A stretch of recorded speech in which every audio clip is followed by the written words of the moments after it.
আজকে আমরা শিখব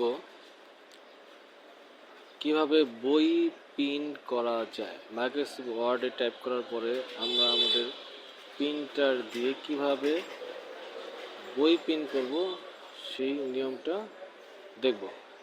তো আমি এখানে একটা সিলেবাস প্রিন্ট করব। এই সিলেবাসটা এরকম আমি টাইপ করছি।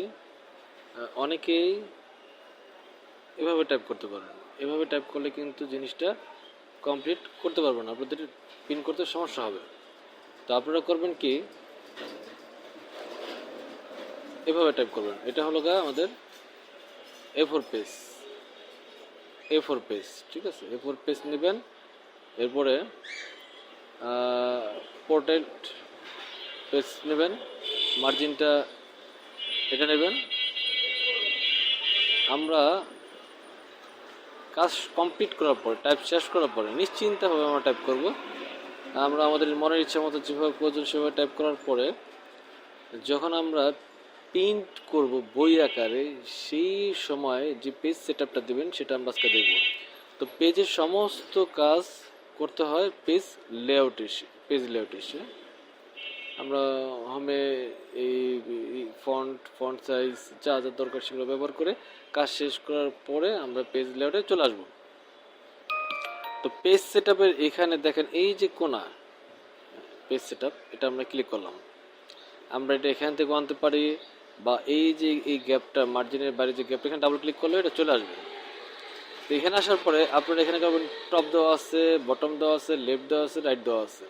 আমরা প্রত্যেকটা করব কি 0.75 এগুলা প্রতিটার মধ্যে দিয়ে দিলাম। এখন আমাদের এই পেজটা এখন পর্যন্ত কি আছে, পোর্ট্রেট অবস্থায় আছে। আমরা যেতেছি ল্যান্ডস্কেপ মোডে নেওয়ার জন্য। ল্যান্ডস্কেপ মোডে ক্লিক করব।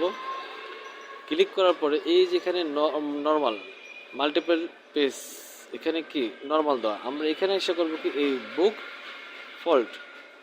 ফল্ট এটা ক্লিক করব। আমাদের কাজটা শুধু এটা, বুক ফল্ট ক্লিক করব। এরপরে ক্লিক করার জন্য এই যে মাঝখানের যে গ্যাপটা, খেয়াল করছেন মাঝখানে গ্যাপটা কিন্তু নাই। তো মাঝখানে গ্যাপ করার জন্য আমাদের যেহেতুই করতে হবে বার্নিং করি বা আমরা পিন মারি, যেটার জন্য আমাদের মাঝখানে গ্যাপ দরকার। তো এখানে আসার পর এই জায়গাটাতে আমরা আসার পর এখানে 0.2 দিলাম। 0. কত দিলাম? 2 দিলাম। এখন আমাদের কাজ শেষ, আমরা ওকে দেব। আমাদের কিন্তু বই আকারে প্রিন্ট করার মোডে চলে আসছে।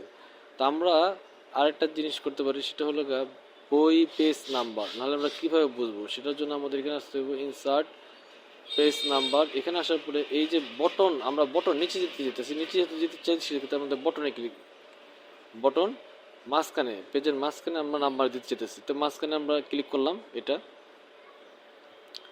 দেখেন এখানে প্রত্যেকটা পেজে আমাদের নাম্বার চলে আসছে। আমরা এখন চাইতেছি এটাকে বাংলা নাম্বারিং করার জন্য। এটা যে কোনো একটা সিলেক্ট করবেন আপনি, এটা যে কোনো একটা সিলেক্ট করলেই হবে। সিলেক্ট করার পরে হোমে ফন্ট, এখানে আসার পরে আমরা সুতুনের লেমজিটা ক্লিক করে দেব। দেখেন আমাদের প্রতিটা কিন্তু ফন্ট ঠিক হয়ে গেছে বাংলা। এখন আমরা যদি চাই এটা একটু বড় করবো ফন্ট, তাহলে এখানে এসে আমরা যে কোনো একটা সংখ্যা সিলেক্ট করার পরে ফন্ট সাইজে আসার পরে আমরা এটা ফন্ট দিতে পারি। 14 ফন্ট আমি দিয়ে দিলাম, এখানে ফন্ট ক্লিক হয়ে গেল। এখন যদি আপনি চান এই পেজ সেটআপটা লেখাগুলো সেট আপ করে নেওয়ার জন্য, সেটা নিতে পারবেন। আমি ডাবল ক্লিক করলাম পেজের মাঝখানে। আমি চাইতেছি যে এটা, হ্যাঁ এখানে সংখ্যাটা বাদ দিলাম। এখানে আমরা চাইতেছি যে এই গ্যাপগুলো উঠাই দেব,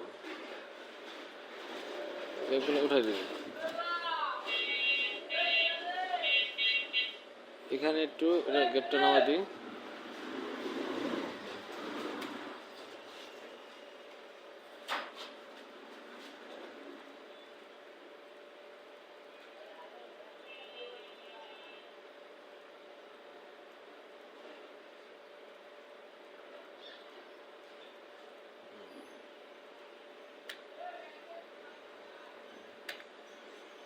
উঠে গেছে।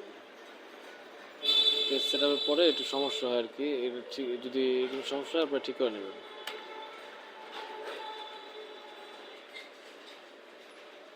ঠিক করে নেবেন, ঠিক আছে। যাক, এটা আমরা যদি প্রিন্ট দিই, এটা কিন্তু সবকে ফাইনাল সমস্ত ক্লিয়ার। এখন আমরা কন্ট্রোল পি দিলাম। আমার এখানে প্রিন্টার দেওয়া আছে, এটা ক্যানন MF 240, এটা ক্লিক করলাম, প্রপার্টিসে গেলাম। এখানে একটা শিক্ষণীয় বিষয়, এটা কিন্তু ডুপ্লেক্স প্রিন্টার আমার, এখানে আমি সিঙ্গেল মোডে দেবো, হ্যাঁ, ওয়ান সাইড প্রিন্টিং। এখানে এসে আমরা ল্যান্ডস্কেপ দিয়ে দেবো, আর কিচ্ছু করা লাগবে না আপনার। এখানে আমি একটা জিনিস বলে রাখি, যখন পিন দেবেন তখন একটা পেজ দেবেন, শুধু প্রিন্টারে একটা পেজ, অনলি একটা পেজ। ওকে দেওয়ার পরে যখন একটা পেজ থাকবো তখন একটা পেজ প্রিন্ট হবে। এরপরে সেই পেজটা নিয়ে আবার ভিতরে ঢোকা দেবেন উল্টা পাশ করে, তাহলে কি হবে, ওই পেজটা পরবর্তী পেজ প্রিন্ট হবে। এই সিস্টেম করে আপনি পেজ প্রিন্ট দিতে হবে। ওকে, তো আমরা এইভাবে সহজ নিয়মে কাজ করলে আমরা খুব সুন্দরভাবে বই প্রিন্ট করতে পারবো। আপনারা ট্রাই করবেন, যদি কোনো সমস্যা হয় তাহলে আমার কমেন্ট বক্সে কমেন্ট করবেন, আমি আপনাদের প্রশ্নের উত্তর দেওয়ার চেষ্টা করব। ঠিক আছে, তো আজকে এই পর্যন্তই, আল্লাহ হাফিজ।